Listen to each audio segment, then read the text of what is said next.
농업기계 2015 개정 교과서 농업의 기계화 이 부분부터 볼게요. 실제 우리가 한번 봤기 때문에 그냥 쭉 훑고 넘어갈 거예요. 그리고 지금 이 내용은 작년에 했던 영상 보시면 거의 비슷하게 들어가 있을 겁니다. 네, 교과서로는 지금 처음 진행하는 거니까 보시고 이 내용도 그대로 유튜브 채널에 올려드릴게요.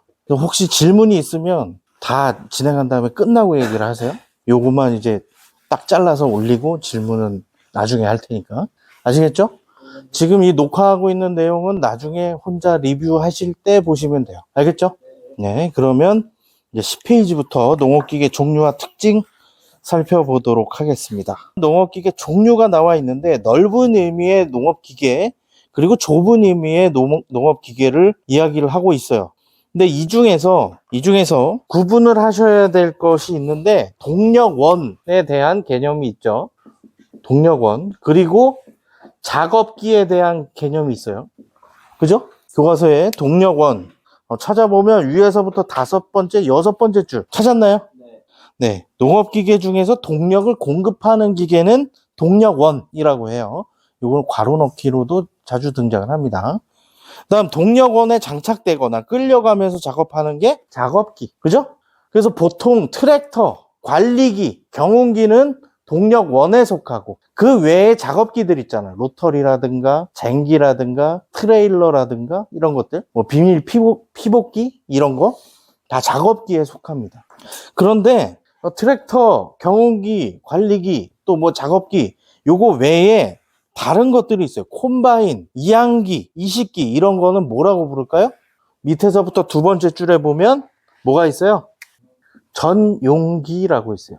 사람 이름 같기도 한데 전용기란 얘기. 전용. 네? 전용기가 아니고 알겠죠? 네? 전용기. 요거는 뭐냐면 콤바인, 이식기, 이항기 이런 것들. 이해되죠?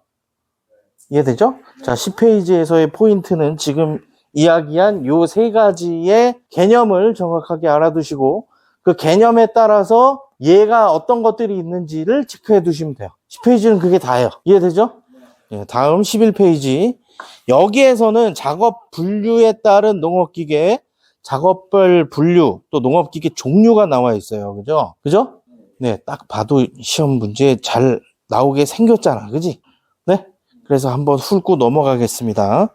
경운 정지용 기계, 경운용 기계, 정지용 기계예요. 경운 정지가 뭐예요? 쉽게 얘기하면 로터리 치는 거 생각하면 돼. 그래서 1차경이라고 하는 것은 굳어진 흙을 좀 큰 단위로 쪼개고 그 다음에 2차경 정지 작업이라고 하는데 잘게 부수는 그 작업을 한꺼번에 하는 게 로터리 치는 거잖아. 그죠?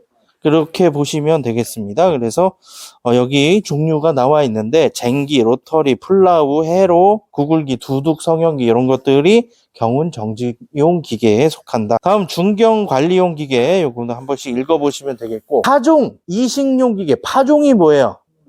종자를 심는 거, 그죠? 이식은 옮겨 심는 거지. 요즘에 지나가다 보면 이제 모종 팔잖아, 모종. 그죠? 모종 같은 거 이렇게 옮겨 심는 거. 아니면 포토에다가 모종 살짝 키워가지고 씨 심어서 조금 키운 다음에 이식해가지고 생장을 시키면은 조금 더 뭐 빠르게 크고 또 성장률도 좋잖아요. 그죠? 네, 그런 것들 알아두시면 되겠고요. 다음에 이제 운반용 기계. 이런 것들은 뭐 읽어보시면 다 아실 겁니다. 다음 12 방제용 기계, 관계 배수용 기계가 있고요. 수확용, 농산 가공용 기계들이 있습니다. 관계 배수가 뭐예요? 관계는 물 대는 거, 배수는 물 빼주는 거예요. 그죠? 그래서 여기에 보시면 양수기가 있고 스프링클러가 있고 뭐 점적관계 시스템 이런 것들이 있는데 양수기는 물을 끌어올리는 거, 그 다음 스프링클러는 물을 뿌려주는 거. 그죠? 네, 그렇게 활용해 보시면 되겠습니다. 그래서 작업 분류에 따른 농업기계 요거는 요 정도 확인하고 넘어가도록 할게요. 10페이지, 11페이지는 지금 이야기한 이 부분만 보셔도 더 나올 내용 없다고 보시면 돼요. 네. 다음 12페이지 농업기계 발전 과정을 보면 저번 시간에 얘기했을 거예요. 열기관 얘기했죠? 기억나요?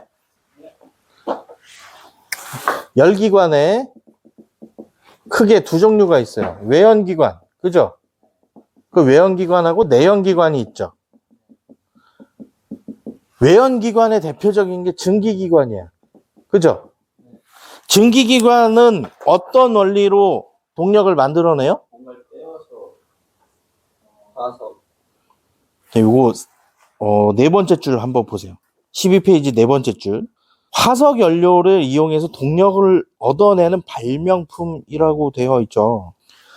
얘는 화석 연료, 석탄이나 또는 뭐 나무 같은 걸 떼가지고 물을 끓여요. 그리고 그 증기를 이용해서 동력을 발생시키는 거야.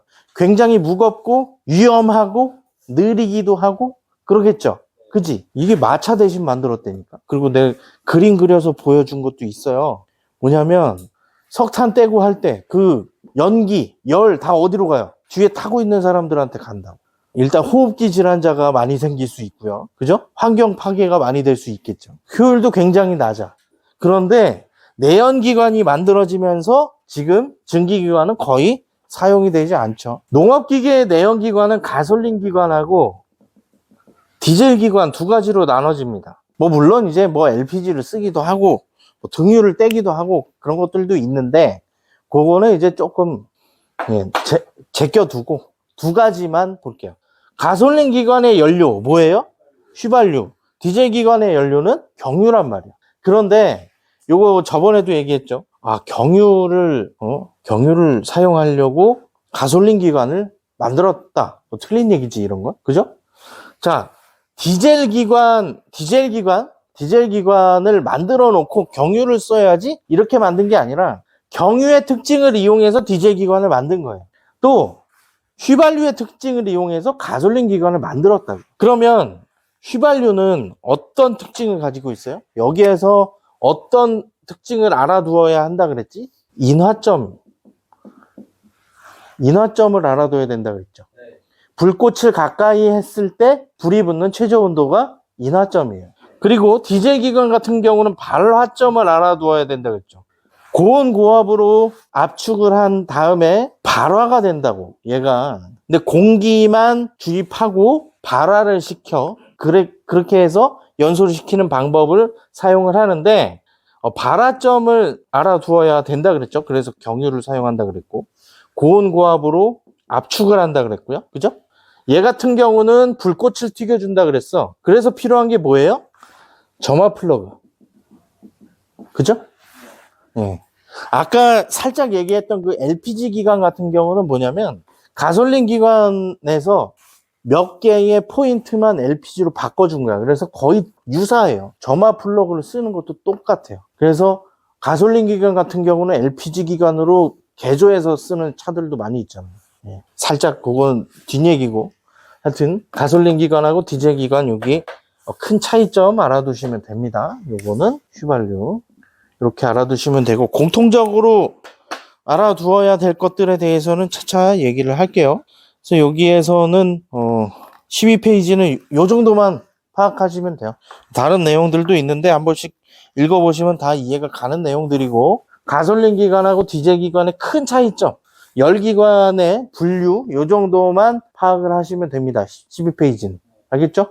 다음 13페이지 13페이지는 요거 나눠준 프린트 보세요. 프린트 혹시 저번 시간에 못 받은 친구 있으면 지금 13페이지에 보면 농업기계화의 의의가 있는데 우리나라 농업기계화가 실제 진행이 된 것은 위에서부터 다섯 번째 줄 한번 보세요. 1960년대에 양수기하고 분무기 이런 것들이 보급이 됐고요.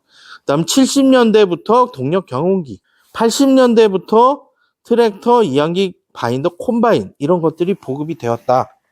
요 정도 알고 계시면 됩니다. 알겠죠? 네? 네. 그리고 마지막 줄에 농업기계화의 의의는 거기 보이죠? 네, 그거 네모치고 쭉 밑줄 그을게요. 농업기계화를 통한 노동 생산성과 토지 생산성 증가로 고품질의 농산물을 저비용으로 생산하여 소득을 향상시키는 데 있다. 노동 생산성이 뭐라 그랬어요? 단위 노동당 생산성이 증가한다. 그죠? 이렇게 해석하시면 된다 그랬고 토지 생산성 증가는 뭐라 그랬죠? 같은 방법으로 해석하면 된다 그랬지. 예. 같은 토지의 양에서 토지의 양이 같은데 생산량이 증가했어. 그러면 이것도 토지 생산성이 증가한 거다라고 해석하면 된다고 얘기했죠. 그죠? 기억나지? 예, 그렇게 보시면 되겠습니다. 네, 그러면 이제 12, 13페이지도 이 정도로 알아두시면 되겠고요. 됐죠? 다음 이제 농업기계 합리적 이용 이 내용을 볼 건데 요거는 약간의 수식이 나오는데 저번에 그 수식 나오는 거에 대해서 마지막에 작년에도 그렇게 진행했다고 얘기했잖아요. 한 12개의 유형이 있어요. 그리고 작년에도 그렇게 진행을 했는데 올해도 똑같이 대회를 1, 2주 남기고 계산 문제만 한 번에 쫙 풀어줄 거예요. 알겠지? 예, 그것만 보시면 돼.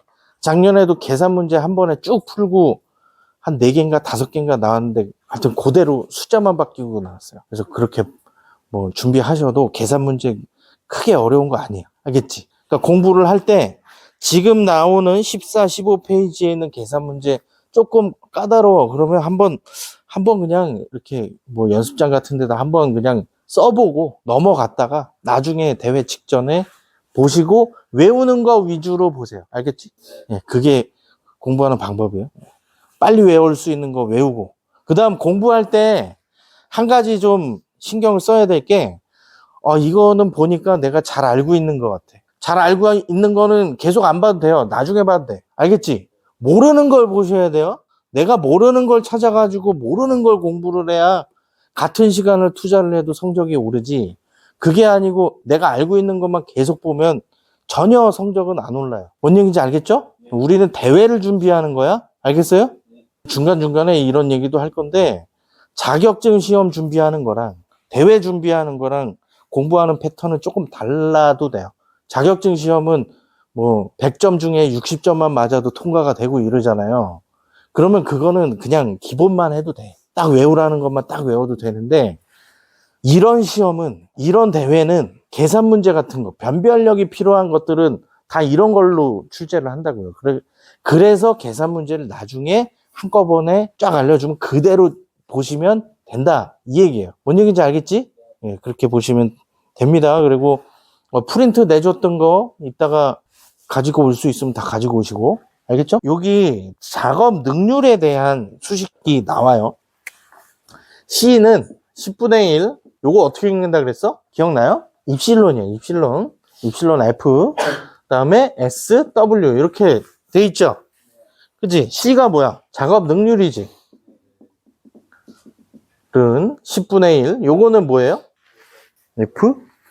여기 포장 효율. 그 다음 S는 요거는 작업 속도. 단위가 어떻게 돼요? 킬로미터 퍼 아워. 그죠? 그 다음 W는 작업 폭. 그래서 미터. 이렇게 됩니다. 그러면 교과서에 있는 예제 문제를 풀어볼게요. 자, 폭이 2.2m인 4련쟁기를 부착을 했대요. 폭이 2.2m래. 폭 나왔네. 그죠? 폭이 2.2m. 4련쟁기. 4련쟁기? 요건 헷갈리게 하려고 등장한 숫자예요. 알겠지? 그 다음 6km per hour의 속도로 경운 작업을 수행하는 트랙터의 경운 작업 능률은 포장 효율이 0.751 경우, 포장 효율이 0.751 경우에 0.99 헥타르 퍼 아워다. 이렇게 나와요. 그러면 0.99 헥타르 퍼 아워가 어떻게 나왔는지 요 공식에 대입을 해보면 돼요. 자, C는 10분의 1 곱하기 효율이 0.75래요. 그죠?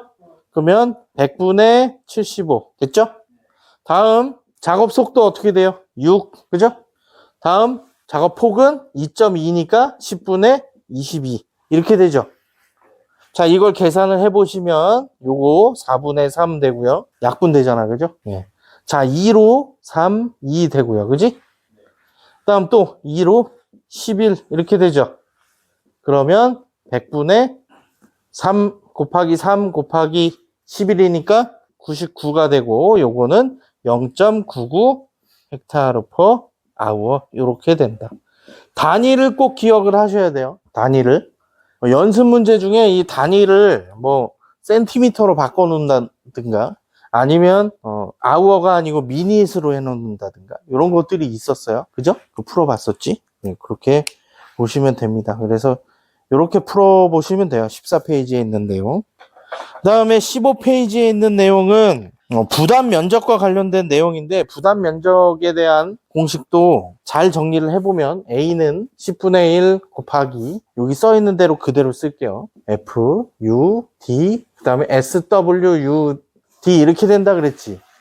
근데 이 중에서 요 앞쪽에 C 값에 들어가는 게 있잖아. 요거랑 요거랑 그 다음에 SW 그죠? 그래서 C 값 곱하기 이렇게도 풀 수 있다 그랬어요. 그래서 이 구체적인 내용에 대해서는 나중에 계산 문제 풀 때 다시 풀게요. 이거 알겠지? 지금 하면 되게 복잡할 수 있어요.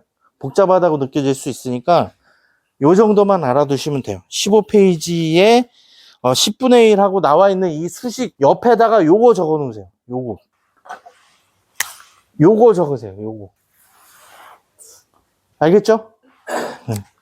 C 곱하기 요거 나머지 것들 쭉 적어 두시면 됩니다. 네. 다음 넘어가서 볼게요. 15페이지부터 이제 16, 17에 있는 내용은 고정비하고 변동비에 관련된 내용이에요. 고정비는 뭐예요? 시간이 지나도 고정적으로 발생한다. 그죠? 고정적으로 발생하는 비용. 그래서 대표적인 예가 뭐가 있었죠? 감가상각비. 그 다음 16페이지 두 번째 줄 보세요.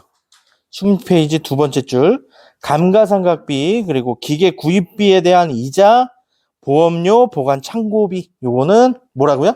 고정비. 다음 변동비가 있어요. 변동비는 뭐가 있어? 변동비는 수리비, 또 연료비, 윤활유비, 노임 이런 것들이 있죠. 밑에서부터 한 10번째 줄 정도에 보면 변동비에 네모 치시고요. 밑에서부터 10번째 줄 16페이지 농업기계를 사용함으로써 발생하는 비용. 그래서 그 아랫줄에 보면 연료비, 윤활유비, 노임, 수리비. 그러니까 이거는 사용을 하면 할수록 증가하는 비용이에요. 알겠죠? 자, 고정비 중에서 이거 이제 지울게요. 고정비 중에서 감가상각비와 관련된 문제도 가끔 등장을 합니다. 요거는 간단하니까 요것도 잠깐 보고 넘어갈게요. 감가상각비는 우리가 감가상각비를 구하는 방법이 크게는 4가지가 있는데 고등학교 과정에서는 요것만 알면 돼요. 직선법이에요. 직선법. 직선법과 관련된 내용만 알고 있으면 되고요. 자, 보시면 어떻게 구하냐. 내구연수분의 구입가격 마이너스 폐기가격 이렇게 외우시면 돼요. 그러면 봐봐. 내가 트랙터를 5천만 원에 샀어요. 요거를 10년을 썼어. 그리고 1,000만 원에 팔았어요. 그러면 어떻게 구하면 돼요? 10분의 그죠? 10년 분의 구입가가 5천만 원. 그죠? 마이너스 1,000만 원에 팔았어요. 그러면 어떻게 돼? 400만 원 퍼 년. 1년에 400만 원씩 없어진 거지. 그죠? 그러면 이 트랙터를 3년을 썼어요. 3년을 썼을 때 남아있는 잔존가치 어떻게 구하면 될까? 3년을 썼어. 1년 동안 얼마씩 깎여요? 그치? 그럼 구입가가 얼마라 그랬어? 5천만 원이죠. 5천만 원에서 3년 곱하기 400만 년 이렇게 되면 연 없어지잖아. 그죠? 그리고 곱하기가 우선이지. 그러면 어떻게 돼요? 요거 안에 있는 거 1200만 원이니까 잔존 가치가 3800만 원이 되죠. 이해돼요, 이거? 이해돼? 요 유형으로 나와요. 그래서 이거를 적어 주시면 돼요. 16페이지 왼쪽에 공간 있죠? 네? 16페이지 왼쪽 공간에다가 요걸 적어 주시면 됩니다. 요대로 나와요. 숫자만 바뀌어서. 숫자만 바뀌어 나와요. 그러니까 요거는 심심할 때 한 번씩 써보시면 나중에도 금방 풀릴 거야. 이 문제가 나오면. 걱정할 게 없어요, 이거는. 그래서 쓰면서 들으세요. 감가상각비는 이렇게 구하시면 되고, 아까 얘기했던 고정비, 그 다음에 변동비, 종류를 골라라. 또는 뭐 고정비가 아닌 것은, 변동비가 아닌 것은, 이런 것들 물어보거든요. 근데 고정비라고 얘기를 안 하고 그냥 이렇게 얘기를 하기도 하죠. 기계의 사용 유무와 관계없이 지출되는 비용에 속하지 않는 것은, 이런 문제도 나올 수 있다고. 뭔 얘기인지 알겠죠? 네? 이해되지? 네, 그렇게 준비를 하시면 됩니다. 요거 적어두시고 나중에 풀어보시면 되겠고요. 그 다음에 17페이지에 있는 내용은 농업기계 경제적 이용과 관련된 내용인데, 결론적으로 이야기를 하면 부담 면적하고 경영 면적이, 농업기계의 부담 면적과 경영 면적이 일치할 때가 가장 농업기계를 합리적으로 선택한 거다라고 해석을 할 수가 있다는 거예요. 이해되시죠? 네? 네. 그렇게 보시면 되겠습니다. 그래서 지금 1단원의 내용들 쭉 훑어봤는데 시험에 나올 만한 거는 이거밖에 없어요. 그래서 그 20페이지, 21페이지에 나와 있는 이 문제 저번 시간에 풀어봤었잖아요. 그래서 한 번씩 풀어보시고 1단원에 대한 내용은 이 정도 선에서 마치도록 하겠습니다. 알겠죠? 네.